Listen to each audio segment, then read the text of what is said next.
દ્વારા હું આપને 5 જ મિનિટ હાસ્ય કરાવી મોજ કરાવી દે। કારણ કે ગામડાની અંદર હું તમે જાય તો મને તમને પેલા શું જોવા મળે કે ચબૂતરાન ચોરા હોય, ઘરના દૂધડા ઢોરા હોય, ઘર ખેતરને પાદર હોય, પ્રેમ ભાવને આદર હોય, હવા ઉજાસ મજાના હોય, ગીત ઉતણા ખજાના હોય, હઈ ઉતારને મોચી હોય, વાળન લુહારને ગાચી હોય, શેરીએ ગલીએ નાકા હોય, રસ્તા એના કાચા હોય, ગામમાં એક ગોર હોય, હારા કામમાં મોર હોય, રૂપ નીતરતી નારી હોય, જનિયાક તેજ કટારી હોય, વળી લાજ શરમની મારી હોય, જાણે પાદરની પનિહારી હોય, એનું આંગણું ગારથી દીપેલ હોય, પાછું દિવેલિયાથી દીપેલ હોય, એના આંગણે તુલસી ક્યારો હોય, ન્યા સંતોનો ઉચારો હોય, પણ શેર કરતા તો સારું હોય, ઈ ગામડું અમારું પ્યારું હોય। આવું મેં ગામડાનું એક જગ્યા વર્ણન કર્યું ને, એમાં એક શેર વાળો ઉભો થયો, મુંબઈ વાળો, મને કે હું ગામડાની હા ક્યાંક કરો છો, હું છે ગામડામાં, જે છે એ બધું શહેરમાં જ છે। મેં કીધું હું છે તારા શહેરમાં? મને કે આમ જોવો 1 કરોડ રૂપિયાના અમારા ફ્લેટ। મેને તરત જ કીધું કે ભલા માણો, ગામડાની અંદર અમારા આવા ફ્લેટ ન હોય, અમારે તો વીઘા 1ના ફળિયા હોય, અને માથે દેશી નળિયા હોય, અને તમામ હૈયા ભળિયા હોય, પણ કાયમ મોજે દરિયા હોય। હવે આટલું કીધું ને તો ઓછા વરસાદે માંદણું વધારો એમ ફુવારા ફૂટ્યા। મને કે 1 કરોડ રૂપિયાના ફ્લેટ એટલું નહીં, અરે 10 લાખ રૂપિયાના તો અમારા ટોયલેટ છે। હવે ટોયલેટ કીધું, મારી ચોટલી ખીંતો થઈ ગયો।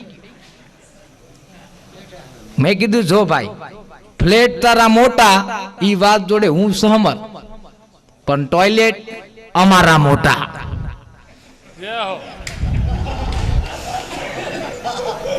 મન કે ટોયલેટ તમારા મોટા? મેં કીધું તારું ટોયલેટ કેટલાનું થાય? મને કે 10 લાખનું। અમે તો હવારે લોટો ભરી આ નરસિંહભાઈના ખેતરમાં બેહી એટલે 4 કરોડનું થાય।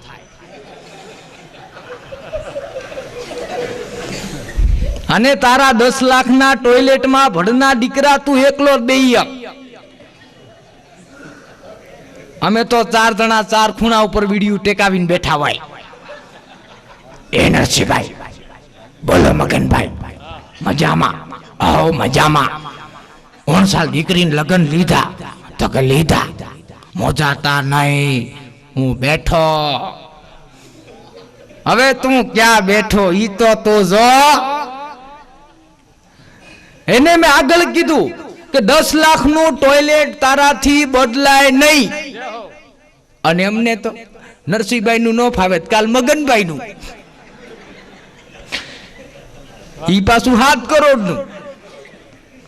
તમને બધાને ખબર હશે, પેલા રામાયણ સિરિયલ આવતી હતી, પણ રામાયણ પેલા મહાભારત સિરિયલ આવતી હતી સાહેબ।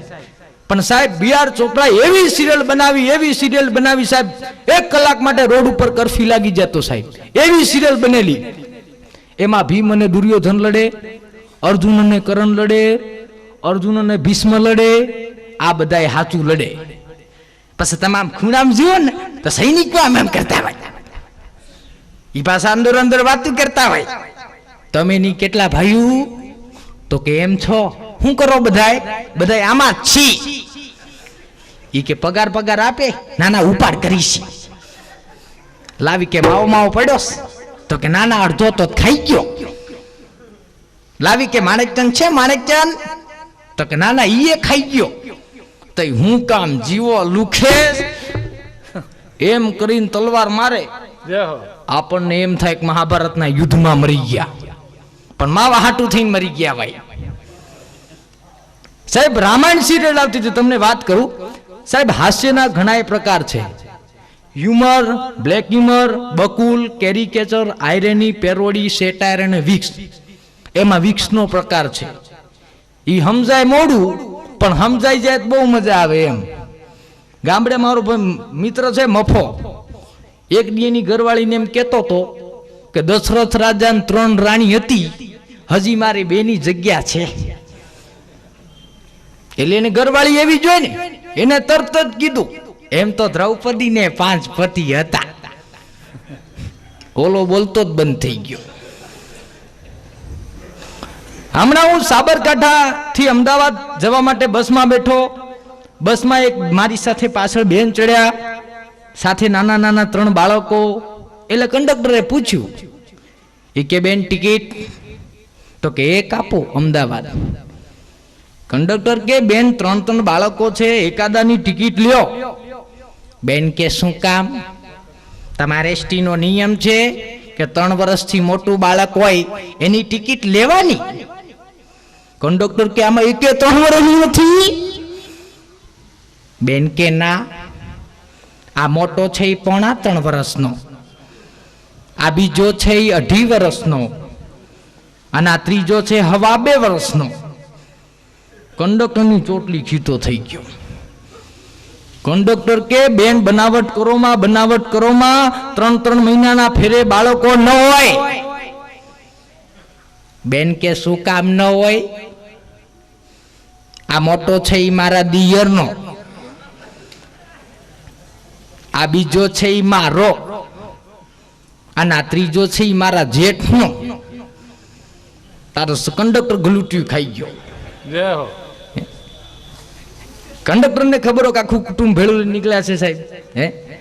પણ ગુજરાતીઓ મને કાયમ વખાણ્યા છે. એટલે નાનકડી વાત કહું સાહેબ, બહુ જબરદસ્ત વાત છે કે બહુ ખલીલ ધનતેજવીનું કાવ્ય છે કે જ્યારથી આ માણસો વાદે ચડ્યા ઈમેલના, જ્યારથી આ માણસો વાદે ચડ્યા ઈમેલના, ત્યારથી હસ્તાક્ષરો મળતા નથી ફિમેલના.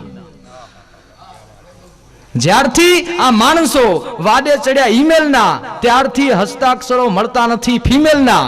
અને મોરના ઈંડા ચિતરવા પડે ની બોલમાં, મોરના ઈંડા ચિતરવા પડે ની બોલમાં. પેલા ઈ તો કે ઈંડા મોરના ડેલના. આપણે બધા એવા જમાનાની વચ્ચે અત્યારે આપણે બધા જીવી રહ્યા છીએ. ફેસબુક અત્યારે ઉદય થઈ ગઈ છે. જુવાનિયાને અમારા જેવા ઉદય લાગી ગયો ને એવો ચારે બાજુ ઉપાડો.